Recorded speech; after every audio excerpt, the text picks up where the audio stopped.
Hello there everybody, I'm Mr. Given Pie, and this is Let's Play Crash Purple and Spyro Orange Part 5. Last time we went through the mini-games of the ice area, and unfortunately our buddies Coco and the Professor have now been kidnapped by none other than the new character Nina Cortex, niece of Crash's foe. Now, Crash and Spyro are going to be venturing through the fire area to rescue their friends and hopefully locate the villainous duo. Now, down there was Spyro's buddy Hunter, and he's told us about the flamethrower assistant enemies. These enemies are probably the most annoying ones in the game. That's probably why they have a character specifically dedicated to pointing them out. Their ability is to shoot lava in one direction, or maybe it's fire. Quite frankly, it looks a little bit more like lava with the way that it arcs downward. And it doesn't exactly stop you from walking up to them. You know, you get hit, and then you have some invincibility frames to go up to them. But the timing at which they actually shoot the fire seems to be fairly random. Regardless, this is a minigame. This is how you don't do the minigame, because if you break that box, then you can't go forward. So, let's just try that again. Alright, this is how you do the minigame. For a while, in my practice run, this is where I decided to grind for some Wumpa fruits. It's not a bad place, but the area in the ice world that I talked about an episode ago is definitely better. And finish with 1 second on the clock. So yes, these lava-spewing enemies are quite annoying. Overall, I'd say that they're actually more annoying in Spyro's version of the game, which we'll be getting to shortly. But either way, they are definitely some of the harder enemies in the game, and I don't think that we really get into any enemies that are strictly harder than them. Now, Crash does have one advantage over them that Spyro does, and that's the fact that Crash can actually jump on enemies, which Spyro can't do. He actually has to breathe fire on them or do the headbutt attack. Now, getting out of this section with the shop here is actually very difficult.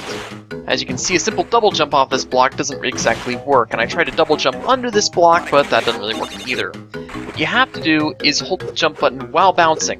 That actually launches you higher. In any case, it's Spyro time! And Spyro has attained his last ability for the game. Now, after doing your double jump, you can press A repeatedly to sort of slow down your descent. Now that Spyro has both of his aerial maneuvers, he can actually control much better now. Still not quite as well as Crash, I'd say, but it's at least marginally better. Now these flying enemies, they're actually easier for Spyro to deal with, to a certain extent anyway. This is because, after attacking with his fire breath, Spyro can still use his double jump and hover abilities. Now this low ceiling here, well, there's a definitely good reason for it, so that Spyro can't just jump over these things, and like those double jump and hover and such. Yes, fortunately this lava-spewing enemy was actually facing the wrong direction. Now Spyro's area here gets a little bit of a complicated design, with multiple back and forth pathways. For the most part, Crash's areas continue to be fairly straightforward. You know, there's a top path, a middle path, a bottom path, and there are various ways of getting from one to another. But Spyro's hub areas are actually marginally better, in that they have more complex designs than simply top, bottom, and middle pathways. Alright, so here we have another minigame. This one is simply Reach the Portal. And it's not exactly a hard minigame. In fact, I'd say it's one of the easiest ones, because this is right after you get your hover ability. And the minigame almost feels like it's designed specifically to, in a sense, show you what the hover is capable of. And that's a good thing. I'd say that the Spyro game actually got it right in that area.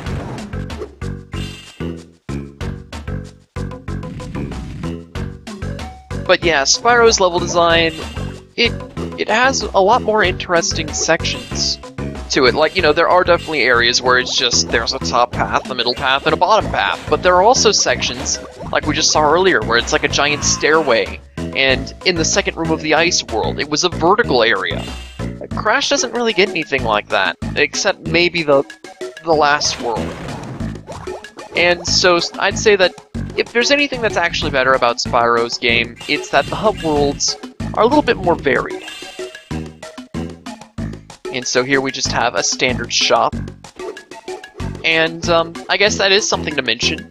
We'll be seeing the last of the shops for both characters, well, the kinds of shops. And we'll be seeing the last of the new minigames. From the next world onward, there aren't going to be any new minigames. Well, at least no new minigame types. Alright, and this here is your standard button mashing minigame to get to the second room. This is one of the hardest button mashing minigames in the game. As you can see, I only had 3 seconds left. With that said, it's time to move on to Crashing. Something interesting is that Crash's area takes place at nighttime, while Spyro's takes place during the day. This seems to imply that Spyro does his stuff before Crash in this instance. This will be further solidified later on in the next episode, for reasons that you'll see. But yes, in general, most of the time, Crash and Spyro seem to be working in tandem with one another, without really any time variable being in play.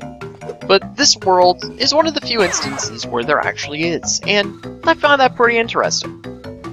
It makes me kind of wonder, like, you know, if Spyro did all of his stuff during the day, what's he doing now while Crash is going through the night stuff? If Crash, or maybe it's like Crash's night came before Spyro's day. Maybe Spyro's doing his stuff in the morning. I don't know. Here's Bianca. I believe that Bianca actually started as a villain in one of the Spyro games, but then later became an ally to Spyro.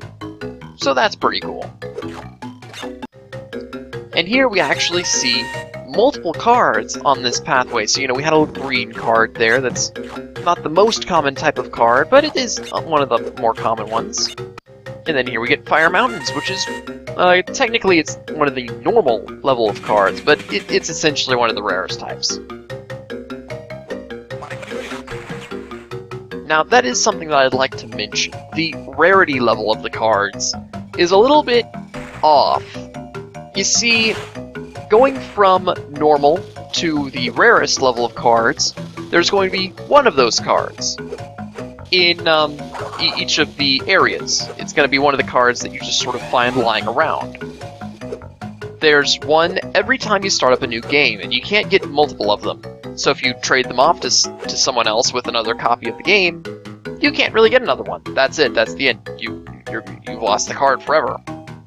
With that said, you are guaranteed to get that card. Just one of them.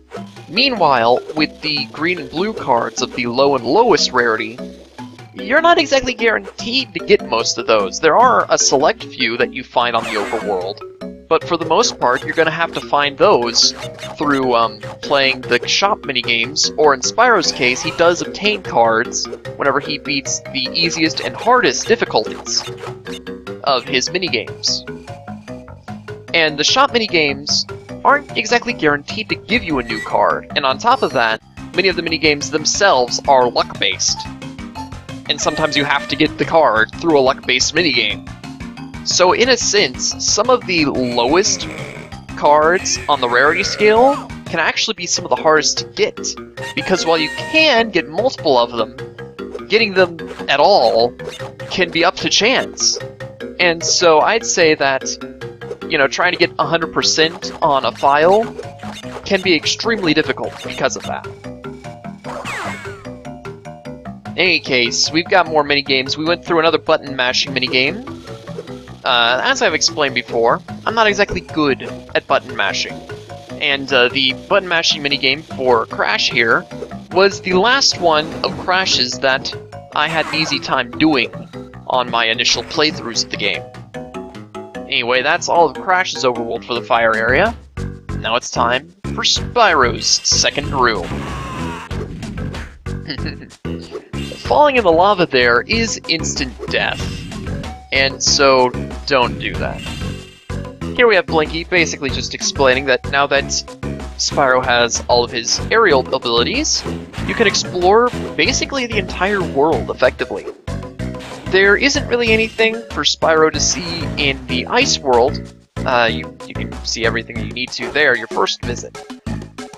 But in the first world of the Dragon Castles, there are a few areas that Spyro can reach now.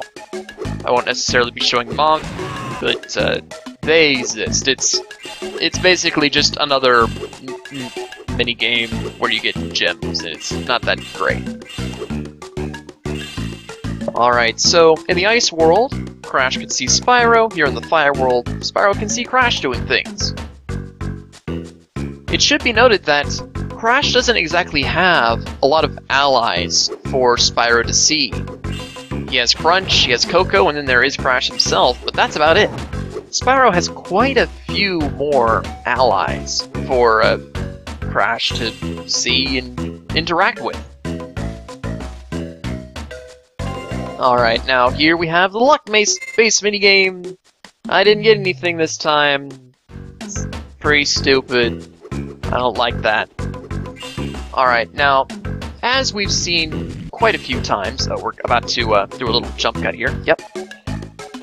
But yeah, as we've seen a couple times by now, Crash can find cards on the overworld. Spyro can also find cards on the overworld, like this.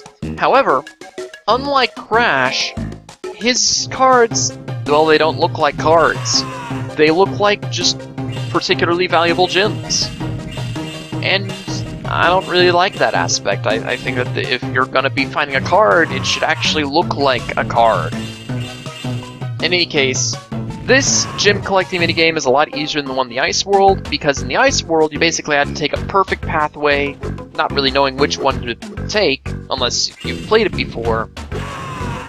And in that minigame it was just sort of run, collect the gems, the end. In any case, next time I'll be doing the minigames in the fire world.